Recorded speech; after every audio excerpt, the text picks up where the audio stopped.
Bienvenue au Centre international de cancérologie de Lomé.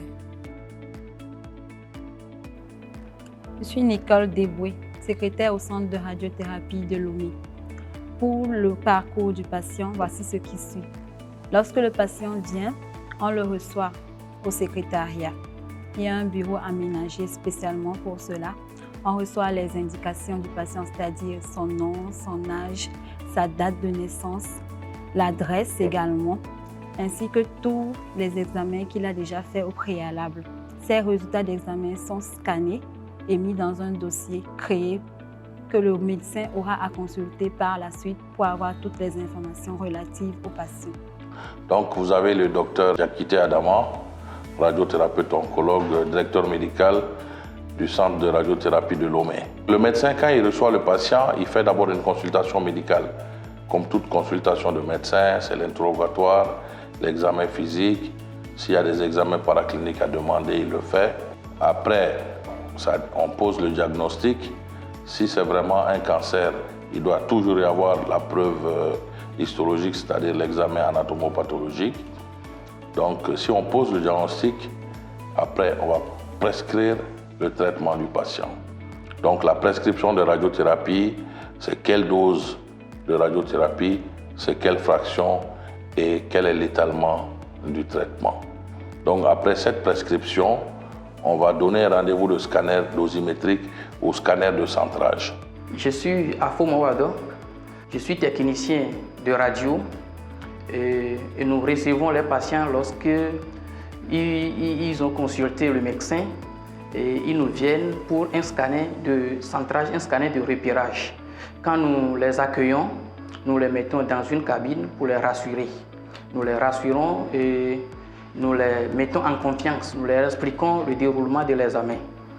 Après avoir mis le patient en confiance, nous allons dans la salle du scanner et nous positionnons le patient.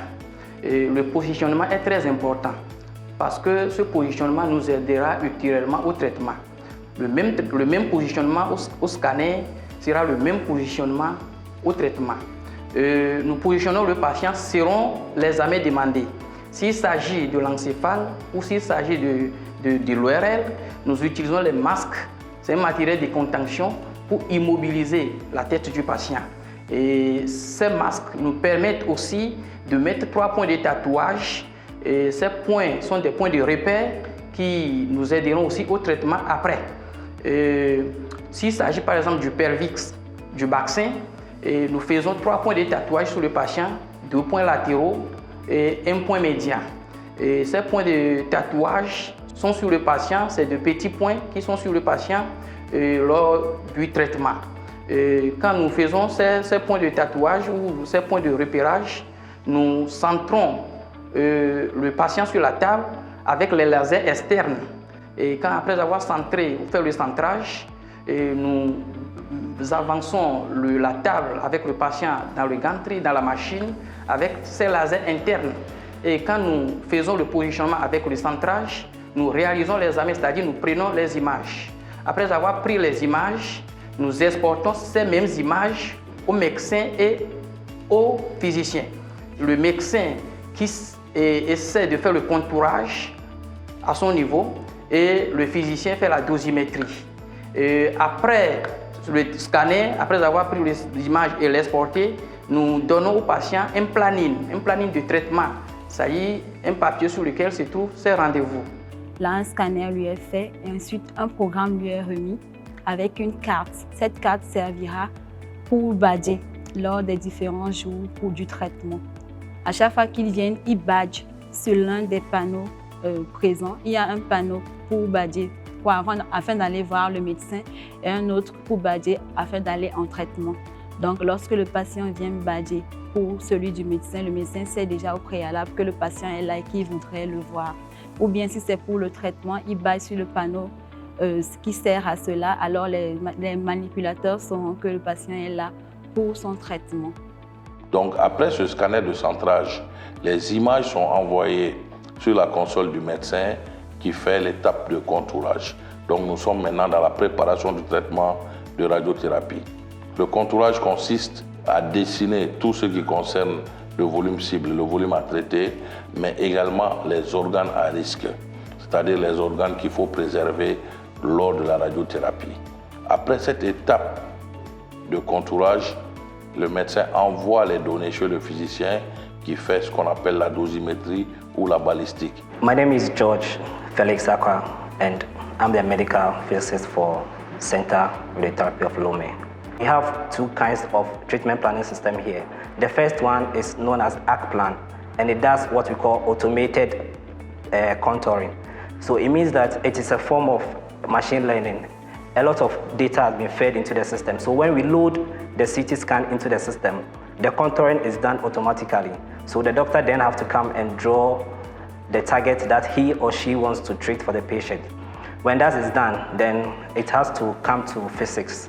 So what physics does is we are trying to simulate the actual treatment of the patient using the scan. So we arrange the beams that we are going to use in treating the patient. So when that is adequately done, the plan is then sent back to the doctor. The doctor will see if the plan is okay. If not, then we have to redo the plan again. But once the plan is passed, then the patient is booked to come and receive treatment. But a day before the patient comes, we also do what we call quality assurance of the plan, meaning that we have very expensive and sophisticated phantoms, which is needed for us to doing what we do here. That's the volumetric arc therapy, or what we call VMAT. So before the patient comes, we will set the VMAT phantom, which is the Octavius phantom, on the couch, and we are going to deliver the actual dose that the patient is going to receive to the phantom, and we are going to compare the measured dose with the planned dose, and it should pass the minimum criteria. If it doesn't pass, it means that that plan is not safe for treatment.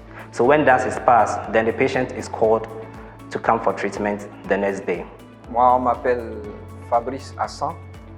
Je suis manipulateur en radiologie. Quand le patient arrive, nous l'accueillons et puis nous le mettons ensuite dans la salle de traitement. Nous lui expliquons un peu comment ça va se dérouler. Et nous nous repositionnons exactement comme au scanner, avec les mêmes matériels de contention, même centrage comme au scanner. Et déjà, sur certaines parties, si c'est un pelvis par exemple, nous avons 3 points de tatouage, 2 latéraux et 1 antérieur. Donc nous allons nous mettre exactement sur ces points comme au scanner. Et le physicien avait déjà mis dans la machine les décalages par rapport à ces points de tatouage. Et ces décalages-là vont nous amener directement au centre de la tumeur. Et c'est ce centre de la tumeur que nous irradions en radiothérapie. Le traitement dure environ au plus 2 à 5 minutes. Donc le plus important, c'est de se mettre exactement sur les points de tatouage. Et une fois qu'on a positionné le patient sur les points de tatouage, nous allons faire ce qu'on appelle un scanner différent du scanner du repérage. Ceci, c'est le scanner de traitement. Et nous, quand on fait le scanner de traitement, nous le matchons. C'est le terme qu'on utilise souvent. Nous le matchons exactement pour que ça soit carrément confondu au scanner de repérage. C'est-à-dire le scanner de repérage est aussi dans la machine. Donc nous mettons les deux ensemble pour que les deux se confondent, tous les points soient confondus, pour qu'on n'ait pas à irradier une partie qui n'est pas concernée. Donc les rayons sont exactement dirigés sur le centre de la tumeur. Pendant la radiothérapie, le patient doit voir le médecin au moins une fois par semaine pour faire la surveillance. Cette surveillance consiste à quoi? C'est de détecter précocement les éventuels effets secondaires aigus et les traiter. Donc chaque semaine, chaque patient passe voir le médecin qui voit est-ce qu'il y a des problèmes qu'il peut gérer. Donc à la fin de la radiothérapie également, il y a une surveillance standard en oncologie qui consiste à voir le patient tous les 3 mois pendant 2 ans, après tous les 6 mois jusqu'à 5 ans. Et à partir de 5 ans, on fait une consultation annuelle pour voir l'état de nos patients. La surveillance post-radiothérapie consiste à détecter les effets secondaires tardifs et à les prendre en charge. Donc voici globalement le circuit d'un patient quand il vient dans un centre de radiothérapie. Merci. Au CICL, on vous garantit un service de soins de qualité.